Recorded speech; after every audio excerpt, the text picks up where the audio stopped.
Narito ang ating pinakahuling satellite image kung saan may minomonitor tayong low pressure area sa labas ng ating Philippine Area of Responsibility. Ito ay huling namataan sa layong 1,710 km silangan ng northeastern Mindanao. Itong low pressure area naman na ito ay mababa ang tsansa na maging isang ganap na bagyo at mababa rin ang tsansa na pumasok ng ating Philippine Area of Responsibility.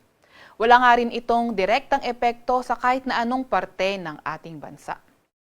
Samantalang northeast monsoon naman o amihan ang nakakaapekto sa northern at central Luzon at easterlies o yung mainit na hangin galing karagatang Pasipiko ang nakakaapekto sa nalalabing bahagi ng ating bansa. Para naman sa lagay ng panahon ngayong araw, inaasahan nga natin na yung northeast monsoon magdadala ng maulap na papawirin na may mga pag-ulan sa lugar ng Cagayan Valley, sa may Apayao, Kalinga, pati na rin sa may Aurora. Kaya yung ating mga kababayan, lalo na yung mga inuulan ng mga nakaraang araw pa, ay pinag-iingat sa mga banta ng pagbaha o hindi kaya pagguho ng lupa. Maulap na papawirin naman at may mga hinang pag-ulan, dulot pa rin ng amihan ang inaasahan sa may Quezon, sa may Marinduque, Oriental Mindoro at sa nalalabing bahagi ng Cordillera Administrative Region.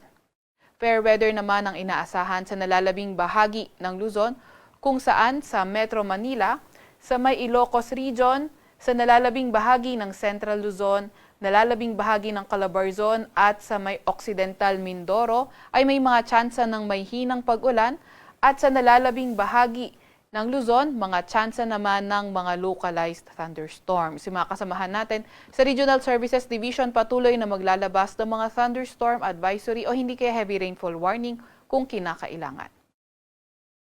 Agwat ng temperatura ngayong araw sa Metro Manila ay 22 to 30 degrees Celsius. 21 to 30 degrees Celsius naman sa may Lawag, pati na rin sa may Tugigaraw. Agwat ng temperatura sa Baguio ay 15 to 22 degrees Celsius. Sa may Tagaytay naman ay 28 degrees Celsius ang inaasahan nga natin mababang temperatura at sa Legazpi ay 24 to 31 degrees Celsius. Agwat ang temperatura sa Puerto Princesa ay 25 to 32 degrees Celsius, 25 to 31 degrees Celsius naman sa may Calayan Islands. Para naman sa lagay ng panahon sa may Visayas at Mindanao, inaasahan nga natin na posible magpaulan ng easterly. Yan ay sa lugar ng Eastern Visayas, sa may Dinagat Islands, pati na rin sa may Surigao del Norte. Kagaya nga na nabanggit kanina, ingat yung mga kababayan natin, lalo na sa banta ng pagbaha o hindi kaya pagguho ng lupa kapag nagkakaroon tayo ng mga katamtaman hanggang sa malalakas na mga pag-ulan. Mas magandang panahon sa nalalabing bahagi ng Visayas at Mindanao kung saan may mga tsansa lamang tayo ng mga localized thunderstorms. Agwat ang temperatura sa Cebu at Cagayan de Oro ay 25 to 31 degrees Celsius. 26 to 31 degrees Celsius sa may Iloilo at 24 to 31 degrees Celsius naman sa may Tacloban.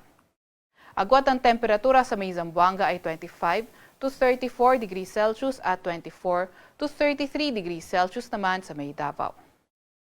Update naman sa heat index, yung pinakamataas na itala to 32 degrees Celsius sa may Davao. to 36 degrees Celsius. Update naman sa heat index, yung pinakamataas na itala to 32 degrees Celsius sa may Davao. 34 to 36 degrees Celsius. 33 degrees Celsius ang heat index. To 33 degrees Celsius naman sa may Davao. Pinakamataas na Update pagkayang naman ng heat index sa Metro Manila ay 35 to 36 degrees Celsius.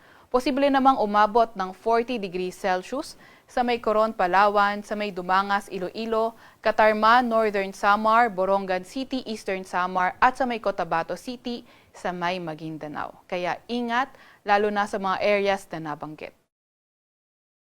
Wala pa rin naman tayong nakataas na gale warning sa kahit na anong dagat baybay ng ating bansa at terminate na natin yung gale warning natin ngayong 5 a.m. ng umaga. Sa Kalakhang, Maynila, ang araw ay sisikat ng 6:09 ng umaga at lulubog naman ng 6:05 ng gabi.